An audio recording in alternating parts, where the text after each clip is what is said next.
Hello everyone, Ryan Nick here with Team Latitude 64, and in this video we're going to be taking a look at the new release from Latitude, the Explorer.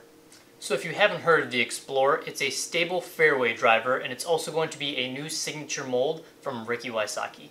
For those of you who like flight numbers, they have it rated at a speed 7, a glide of 5, a turn of 0, and a fade of 2. The Explorers that I have with me, they're all in the Opto plastic, and I have a prototype, a first run, as well as a regular stock production run. For all three runs of the Explorers that I have, they all are pretty similar to me. They all have a little bit of a dome to them, definitely not pop top and definitely not flat. A nice comfortable dome to them, which is going to give them a little bit more glide and distance. What I also have with me to compare it to, recycled Spark. It's a little bit beat up, but it's all that I have on hand right now, is this Opto Culverin, as well as an Opto River Pro. Alright, so now I'm going to take this stack of discs out to the field, get some throws with them, kind of compare the different molds to the Explorer, and then I'm going to come back and talk about the Explorer a little bit more in depth. So let's get to it.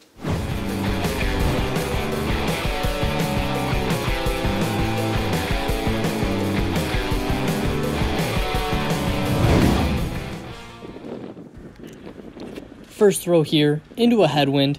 It pops up a little bit, has a slight turn to it, but also wants to come back to the left. Also into the headwind, this one holds a dead straight line.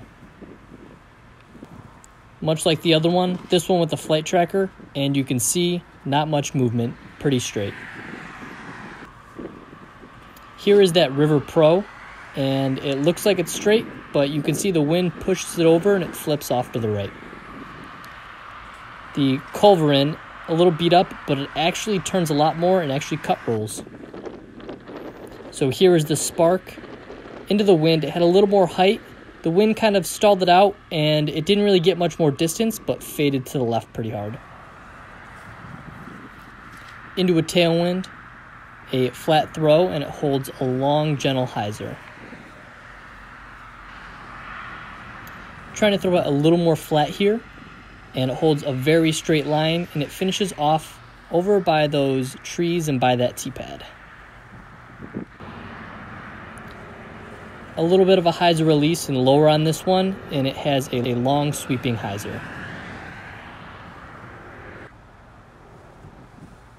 Trying to throw flat again, has a straight flight, and then a long gentle hyzer again.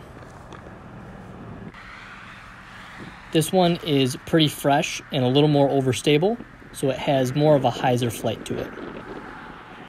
In this last shot here, I wanted to include it.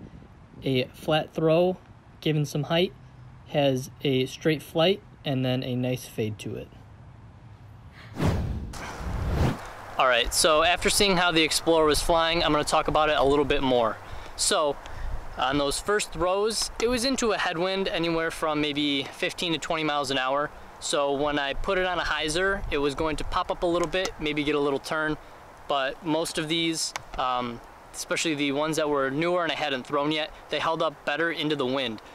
They went straight and had a little bit of a fade to them, whereas compared to the other discs like the River Pro, the Culverin did turn a lot, but especially to the River Pro is probably what's going to be most similar to the Explorer, and even that had a little bit more of a turn, and it kind of tailed off and turned over to the right. So coming back in the tailwind shots, it was coming from the right a little bit, so when the flight plate was exposed to the wind, it was going to lift it and push it over a little bit more than usual. In calmer conditions, or if you were to throw it a little bit flatter, it's going to have a very controllable straight flight. Since the Explorer is a fairway driver, the rim on it isn't too large, so for most players it's going to have a nice comfortable grip. That being said, since it is a pretty straight flying disc, players of all skill levels will be able to use the Explorer for controlled straight shots, hyzers, anything that you want to put on this disc. It's going to hold that line, and it's going to have a very predictable soft finish to it as well. So when new, the Explorer isn't going to be a hyzer flip or a turnover type disc, but once it beats in, I can see it being a very controllable disc for that type of slot. like Ricky said about the Explorer, it's kind of like a longer range compass, or maybe an EMAC Truth, something along the lines of a straight to stable mid-range. The only difference is the Explorer is a fairway version of that, so when you're gonna throw that mid-range shot but you want a little bit more distance, the Explorer is gonna be a go-to for that type of shot. Even when thrown at max power, the Explorer holds an incredibly straight line for a fairway driver. So go pick one of these up for yourself, and I'm gonna go explore those fairways. See you later.